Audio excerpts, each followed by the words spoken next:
আজকে আমি তোমাদের সাথে এমন একটি ক্লাস শেয়ার করব। আশা করি আজকের পর থেকে সবাই ইংলিশটা বলতে পারবো। কিভাবে অতি সহজে শর্টকাট উপায়ে খুব সহজে ইংলিশটা শিখতে পারি, তার জন্য আরেকটি গুরুত্বপূর্ণ ক্লাস আমি তোমাদের সাথে শেয়ার করব। চলো দেখি।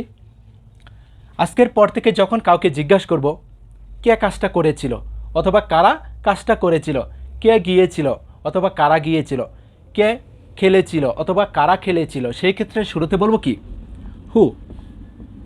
হু বলার পরে এখানে ভার্বের যত ফার্স্ট রূপ রয়েছে যত বলতে পারবো তত কিন্তু ইংলিশ হয়ে যাবে। খুব সহজ কিন্তু। হু ডিড, কে করেছিল অথবা কারা করেছিল। হু ওয়েন্ট, কে গিয়েছিল অথবা কারা গিয়েছিল। হু এট, কে খেয়েছিল অথবা কারা খেয়েছিল।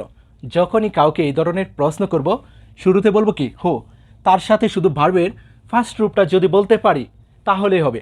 হু ডিড, কে করেছিল অথবা কারা করেছিল। হু ওয়েন্ট, কে গিয়েছিল অথবা কারা গিয়েছিল। হু এট, কে খেয়েছিল অথবা কারা খেয়েছিল। আর যখন জিজ্ঞাসা করব কে কাজটা করেছে, কে গিয়েছে, কে খেয়েছে, সেই ক্ষেত্রে এখানে হু এর পরে বলবো has. Who has, okay. Who has বলার পরে এই যে ভার্বগুলি রয়েছে এদের যে ফার্স্ট পার্টিসিপল রূপটা রয়েছে তাদেরকে যদি বলতে পারি তাহলে হবে হু হ্যাজ ডান। কে করেছে, do did done, okay. Who has done, কে করেছে। হু হ্যাজ গন, কে গিয়েছে। Go went gone, okay. Do go এগুলি হলো কি বি ওয়ান ভার্বের প্রেজেন্ট রূপ। ডিড ওয়েন্ট ফার্স্ট রূপ। ডান গন এগুলি হলো first participle, okay. Who has done, কে করেছে। হু হ্যাজ গন, কে গিয়েছে। হু হ্যাজ ইটেন, কে খেয়েছে। হু হ্যাজ ইটেন, কে খেয়েছে। ইট এট eaten, okay. Who has done, কে করেছে। হু হ্যাজ গন, কে গিয়েছে। হু হ্যাজ ইটেন, কে খেয়েছে, ওকে। আর যখন জিজ্ঞাসা করব কারা কাজটা করেছে, কারা গিয়েছে, কারা খেয়েছে, সেই ক্ষেত্রে এখানে হ্যাজ এর পরিবর্তে শুধু বলবো হ্যাভ, তাহলেই হবে। হু হ্যাভ ডান, কারা করেছে। হু হ্যাভ গন, কারা গিয়েছে। হু হ্যাভ ইটেন, কারা খেয়েছে, ওকে। হু ডিড, কে করেছিল অথবা কারা করেছিল। হু হ্যাজ ডান, কে করেছে।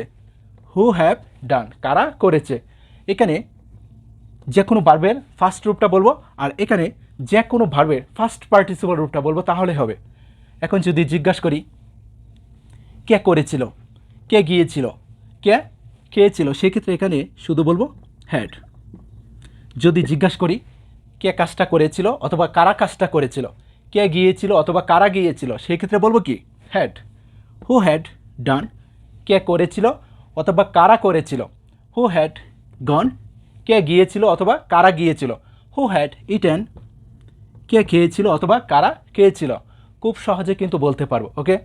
এখন যদি জিজ্ঞাসা করি কার কাজটা করা উচিত ছিল অথবা কার যাওয়া উচিত ছিল অথবা কাদের যাওয়া উচিত ছিল, কাদের খাওয়া উচিত ছিল, সেই ক্ষেত্রে এখানে শুধু বলবো শুড হ্যাভ, তাহলে হবে, ওকে। হু শুড হ্যাভ ডান, কাদের করা উচিত ছিল অথবা কার করা উচিত ছিল। হু শুড হ্যাভ গন, কার যাওয়া উচিত ছিল অথবা কাদের যাওয়া উচিত ছিল।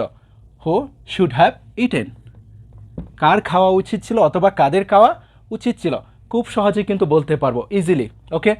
এখন যদি জিজ্ঞাসা করি যে কে কাজটা করতে পারতো, কে যেতে পারতো অথবা কারা কাজটা করতে পারতো, কারা যেতে পারতো, সেই ক্ষেত্রে এখানে শুধু বলবো could have, okay.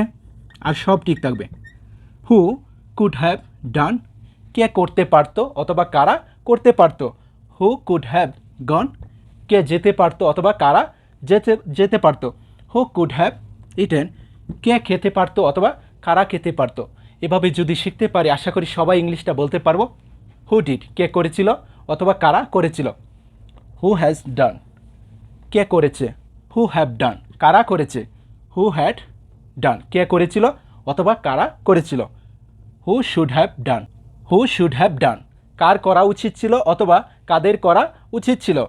Who could have done, কে করতে পারতো অথবা কারা করতে পারতো, এভাবে যদি শিখতে পারি আশা করি সবাই ইংলিশটা বলতে পারবো। যদি ক্লাসটি ভালো লাগে অবশ্যই শেয়ার করে দিই। ওকে, বেস্ট অফ লাক।